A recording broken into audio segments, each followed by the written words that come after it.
નમસ્કાર વિદ્યાર્થી મિત્રો, આજના વિડીયોમાં આપણે ધોરણ 6 વિજ્ઞાન કુતૂહલ સ્વઅધ્યયન પોથીના પ્રકરણ 1ના પ્રશ્નોની સરળતાથી સમજૂતી મેળવશું. પ્રશ્ન 1, ટૂંકમાં જવાબ આપો. પાણી ક્યારે ઉકળવા લાગે છે? તો જવાબ છે પાણી 100 અંશ સેલ્સિયસ તાપમાને ઉકળવા લાગે છે. વનસ્પતિના પાન કઈ ઋતુમાં ખરી જાય છે? વનસ્પતિના પાન પાનખર ઋતુમાં ખરી જાય છે. તમે ઘરે ખોરાકમાં ઉપયોગ કરતા હોય તેવા 3 બીજના નામ લખો. તો આપના ઘરે તમે ઘણા બધા બીજનો ઉપયોગ કરતા હશો, એમાંથી કોઈ પણ 3 તમે લખી શકો છો. અહીં ઉદાહરણ રૂપે આપણે લખ્યું છે જીરું, ધાણા, રાઈ. આ સિવાય તમે ચણ્યા, ઘઉં, મકાઈ, ઘણા બધા બીજ આપણે ઉપયોગ કરતા હોઈએ છીએ, તેમાંથી લખી શકો છો. 4, ખોરાકને સ્વાદિષ્ટ બનાવવા સામાન્ય રીતે કયા કયા મસાલાનો ઉપયોગ થાય છે? તો ખોરાકને સ્વાદિષ્ટ બનાવવા સામાન્ય રીતે આપણા રસોડામાં મરચું, હળદર, જીરું, ધાણા, મરી વગેરે મસાલાનો ઉપયોગ થાય છે. 5, તમારા ઘરમાં દૂધનો ઉપયોગ કરીને કઈ કઈ વાનગીઓ બનાવવામાં આવે છે?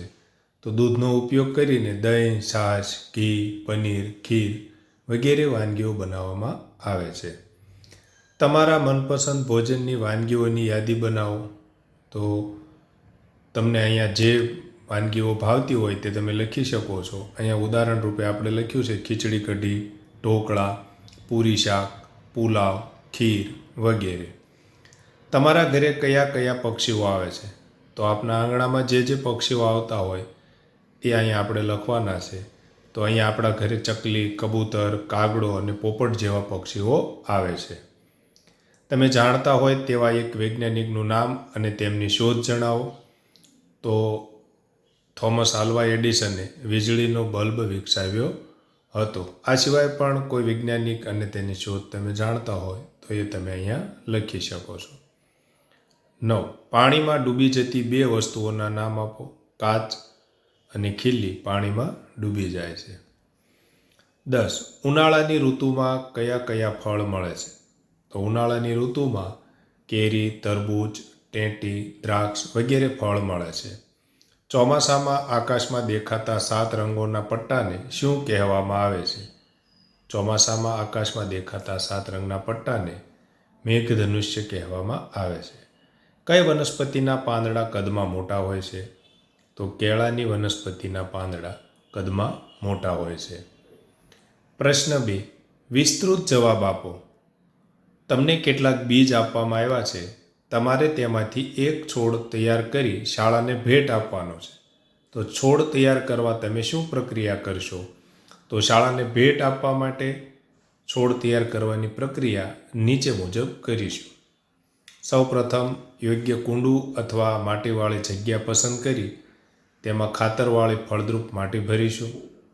ત્યારબાદ તે માટીમાં આપેલા બીજ યોગ્ય અંતરે અને યોગ્ય ઊંડાઈએ વાવીશું.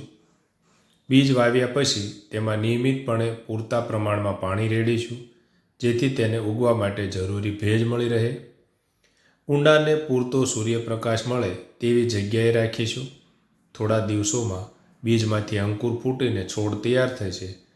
છોડ મોટો અને મજબૂત બન્યા બાદ તેને શાળામાં લઈ જઈને ભેટ આપીશું.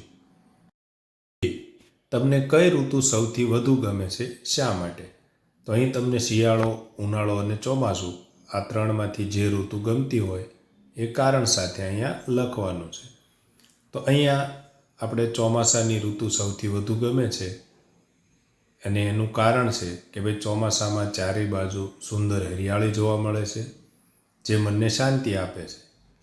વરસાદ પડવાથી ગરમીમાંથી રાહત મળે છે અને વાતાવરણ ઠંડુ અને આહલાદક બને છે. ખેડૂતોના ખેતરોમાં પાક લહેરાય છે અને નદી, નાળા તથા ડેમ પાણીથી છલકાઈ જાય છે. તમે અહીંયા શિયાળો અથવા ઉનાળો ગમે તો એ પણ લખી શકો છો. પ્રશ્ન 3, વિચારો અને લખો.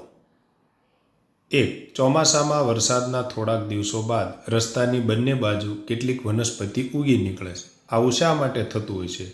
તો કે ચોમાસામાં વરસાદ પડવાથી જમીનને પૂરતો ભેજ અને પાણી મળે છે. રસ્તાની આસપાસ જમીનમાં અગાઉથી જ અનેક પ્રકારના સુષુપ્ત એટલે કે નિષ્ક્રિય બીજ પડેલા હોય છે.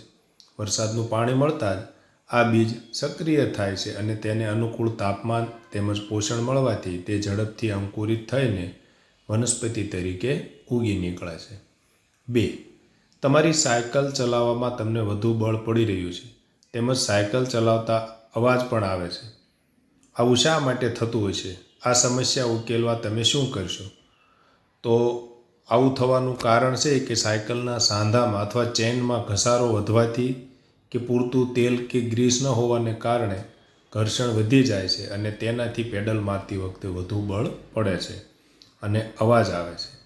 તેમજ ટાયરમાં હવા ઓછી હોય તો પણ વધુ બળ કરવું પડે છે. તો આ કારણ છે. એ સમસ્યાના ઉકેલ માટે આપણે શું કરીએ? તો સાયકલની ચેન, બેરિંગ અને વ્હીલના સાંધામાં યોગ્ય તેલ અથવા ગીચ લગાવીશું જેથી ઘર્ષણ ઘટે. સાયકલના ટાયરમાં યોગ્ય પ્રમાણમાં હવા પુરાવીશું. જરૂર જણાય તો બ્રેક કે વ્હીલનું એલાઇનમેન્ટ સરખું કરાવીશું. 3. આપણે જાણીએ છીએ કે રાત્રે આકાશમાં ચંદ્ર અને તારા દેખાય છે. તો શું દિવસે આકાશમાં તારા હોતા જ નથી?